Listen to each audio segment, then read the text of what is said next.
Okay, so I'm gonna show you something funny. I think, yeah. So this is something I seen in New Year's that, well, like I said, this is moving the herd in which the herd just moves. The macro is pretty poor. Everything looks pretty poor. Having stated that, it was almost 80 food, I think, or was it like 72 food, 78 food? Pretty much almost 80 food versus 61 food. Yeah. And I think he had better items than me. The Blade Master had plus 27, so I had a hard time engaging.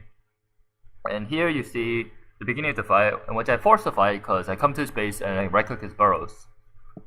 And we're gonna first see it without anything. You see my hero just frantically running. You can see, like, basically just like the name suggests, what you see is a bunch of talents just walking around the map, like, as if it's a cow going on a herd. Pretty funny, right? I mean, this was supposed to be. He was supposed to have more food than me, and he has a better army than me.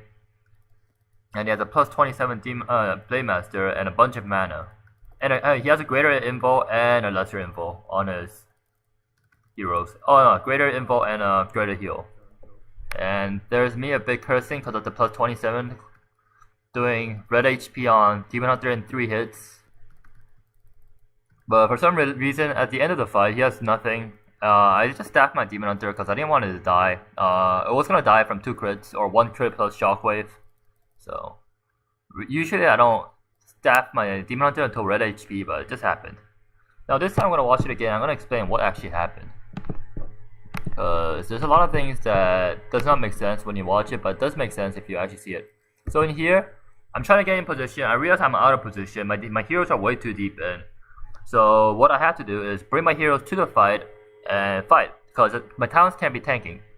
A Pocket Factory is in the front, so I'm hoping that he will be right clicking on the Pocket Factory a bit. Or if he runs my talents, at least that he'll give me time for me to move. Bat Rider can't kill a Fairy Dragon. If he had 3 Bat Rider, it would have been fine. I'm going back.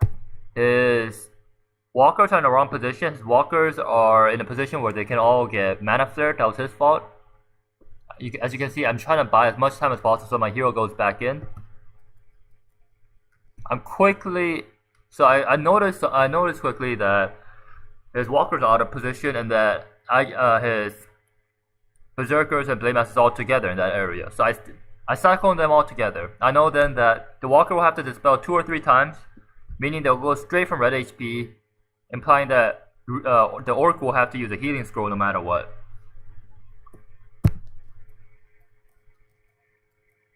Okay.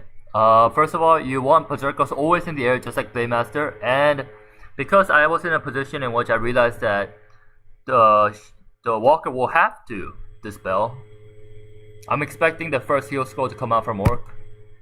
As you can see, my talent initially was gonna right click on the bottom, the 4th one, this one, so it's Fairy Dragon. So I was gonna right click it. You can see it's already right click, but then I see this low HP. So I'm gonna plan to kill this first. You can see I manually flare most of it. The only one that's in autocast is the one outside my group, which is just 2 of them right now. 2 or 3 of them. They're all full mana, by the way, since I haven't left their base. You can see that. So you can see I changed my target. I just say I don't need Fairy Fire versus that. I put Fairy Fire there because, you know, I could just fight that right afterwards. And he does not use Heal Scroll here. That's a big issue. I'm expecting him to use Heal Scroll, so I don't really care. I'm trying to dodge Shockwave. That's why I moved this. That's why I couldn't control anything. Now, what happened was, by my talents were in the front, my heroes in the back. I knew that when I was in that position, his TC was here. I knew it was going to Shockwave here, like, you know, a straight line. It's always a straight line. And that was the most optimal position if you look back again. Yeah, it was an optimal position. You can see I knew my talents were going to get hit. So he will go around here and will Shockwave this way. Now heroes are here. Now what that means is, if these talents go to the down, you can't go up. If you go up, that means that I might be out of range of Fairy Dragons later on if the fight keeps going up. So what happens is, if I put these talents down, if I move the herd down, he's gonna miss the Shockwave because he's gonna shoot straight from here, and my heroes are now in the middle to tank because they're in the front. Now this one can go in a circle. This Tinker can go over here. This Beastmaster can go straight down, and this Demon Hunter can go in a circle and it'll be a wall.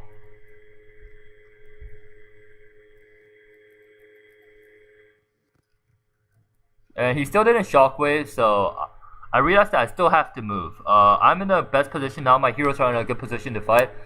You shouldn't be touching your heroes much except to cast spells. You want to deal as much DPS as possible in this matchup for your heroes.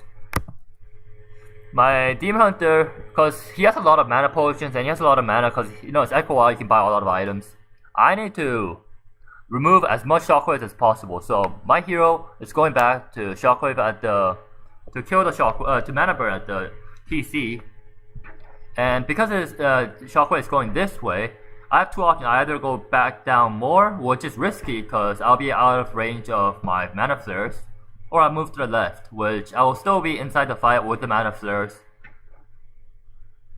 And, you know, I will still have my heroes in the middle tanking it. And I choose to move left. And you can see I dodged everything but 2 because of that. And he forgot to heal scroll here. He should have used heal scroll here. He's trying to play conservative, so he didn't use heal scroll here. I know that he still has I mana for him. I'm like, okay, he's probably out of mana. In general fights, he should be out of mana, but this is Echo Wild. This movement, this awkward movement of going forward and back, that only happens if you have shockwave available. So I realized again, oh wait, I think I'm in position. I can move these from here, I can fight finally, but I just saw another shockwave. That means I cannot stay here. What I did quickly then was cyclone this, because I'm in a group where I can get shockwave. So I have to quickly quickly cyclone. You can see I already cycloned right away.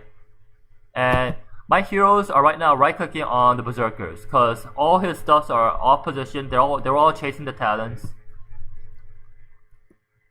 And I'm right-clicking the berserker as much as possible. When you're fighting, you don't want to move as much, because if you're moving, your units aren't dealing any DPS.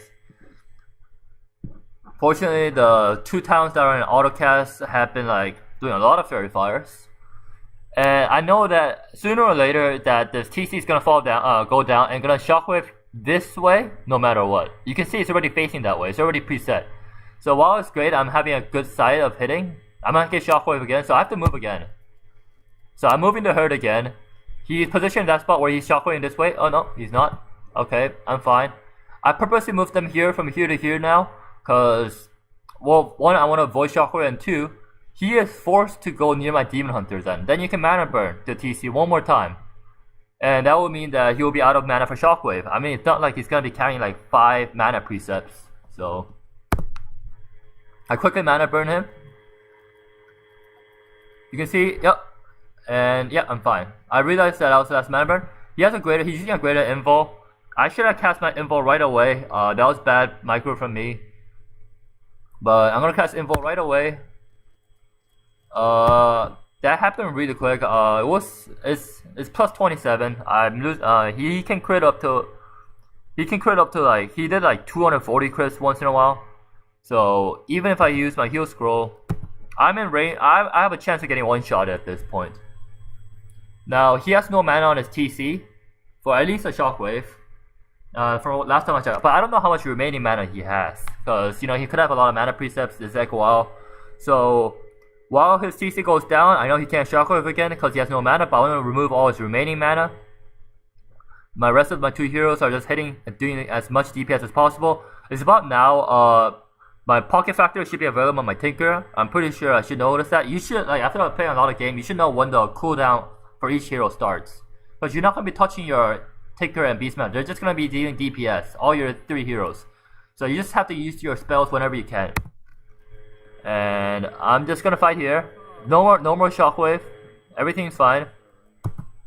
I'm kind of afraid of my Demon Hunter actually, because I never fought a plus 27 blade with level 2 or 3 critical strike. So yeah. I'm just going to mana burn once more, just to remove his mana. And I realize he has no more mana, so I'm fine. I have 250 HP. I can get 1 or 2 shot it. I can get 1 shot it with a mana potion plus a crit. So I'm kind of afraid. In general, you don't really stab until like 150 HP, 100 HP, like almost like you generally stab at like this Reddit, or if it's right before fight or in the beginning of fight, you stab around here. You know what I mean? Like you generally don't stab here. My Beastmaster is still right clicking on the Berserker. Pretty nice. Tinker is just, you know, Tinker's being Tinker right now. Just A click round. I'm trying to move my Demon Hunter inside this concave so that it's safe from the Blade Master. I'm trying to also force the TC in because I realized the TC has no mana. And now with the Blade without info, you can start to right click on your TC. Because you don't have to be afraid of critical strike. So and he lost all his units. All his units were killed. So now I can just right click on the TC. I'm gonna use Fairy Fire really quick on the TC to right click. So I'm gonna go on. Yeah, you can see it's Fairy Fire really quick. I'm just gonna right click. I'm not really confident with this HP versus the plus 27 blade, to be honest. Still, so I'm just gonna staff and play safe because I already won the fight. You see, I already won the fight. This was supposed to be almost an 80 food armor that just completely failed because he didn't heal scroll his walker. His walker should have went down from this position to this position at the start of the fight. You can see, like, out of this, I have 4 fairy dragons and I only used 2 fairy dragons in the beginning, and my third one, once he put his walkers there, I didn't use my last fairy dragon because I thought he would be moving it, but he didn't. And I just want to play safe. There's 3 raiders and snares. I just don't know if you can pass an info. I don't know what's going on. Anything magical can happen in this game. I mean, it's Chris, so I just staff it. And also, the reason more I staff it, oh, there it is. I thought that was an ensnare. I was kind of scared. I thought this was an ensnare. This is a typical motion of ensnare, I thought. So I was really afraid. But no, it wasn't an ensnare. I'm fine. I'm right clicking back to my I gave up on TC because it's speed scroll. I can drop factory like I said. I'm gonna cyclone really quick. I'm right clicking on this. All my talents are right clicking on this. Yeah, all the ones nearby at least are right clicking on this raider. My Beastmaster's on this raider. I'm just fighting. There's no walker, so I'm fine. You can even cyclone like all these 2, and you'll be fine because there's no walkers. And I'm trying to cyclone. You can see I'm trying to cyclone and right click. I'm trying to cyclone this TC, but I realize all my talents are far away, and it's on the other side. Now this is in range where I can get shockwave. You can see that perfect line of shockwave. I'm kind of scared. He used mana potion. I see mana potion. All this could die or get hurt gravely. So what I do is quickly move this whole group, or the ones I can group, up. I just move it up. Either that or you have 2 options. I didn't have the time for it. That was poor. There's a better way to do it. You get this group. You quickly cast this group and move it to the left, and you get this group and move it to the right, and you can miss it like that. I usually do that, but this fight was pretty hectic and it was pretty long and it was pretty confusing overall. I mean, I'm moving the herds pretty much, and I did screw up my micro. There was basically no micro for me. So I see this. I'm kind of frantically moving everything to the right. You can see only 3 hit fortunately. So his chakra was a waste. I'm just trying to right click the TC as much as possible during his time period in which he can't. He has 1 more chakra. He has mana potion, right? And yep, his TC will end up dying because he has to move back. And yeah, that's how this moving the herd no micro game went. So although I didn't micro at all, and that was a poor decision making by me. Everything was poor by me. You can see that the way I moved my talents at the end of the day, you're not supposed to move your talents if possible. In general, it's better for your talents not to move at all in a fight, but in an open field like that, especially if your heroes are off position and there's Echo out and you're versing like a plus 27 blade and a TC with like 500 mana, you have to try to dodge the shockwaves and make sure that your talents are in a position that you can force the TC near the Demon Hunter. And because the Demon Hunter is going to be near the TC, he's going to mana burn, and you're going to need at least 1 invo in this fight. You need to hope that, because you have to survive the invulnerable invo on the blade with something. So when the blade gets near one of your heroes, you have to. It's going to be Demon Hunter or Beastmaster General. If it's Tinker, just let the Tinker die. Tinker's not worth it once the factory falls down. If it's a Beastmaster, and my Beastmaster had an invo too, but like if it didn't have an invo, you have to pass the info right away from your DH to Beastmaster. If one of the 2 heroes die, the fight's over. All your DPS comes from Demon Hunter and Beastmaster. So, as you can see,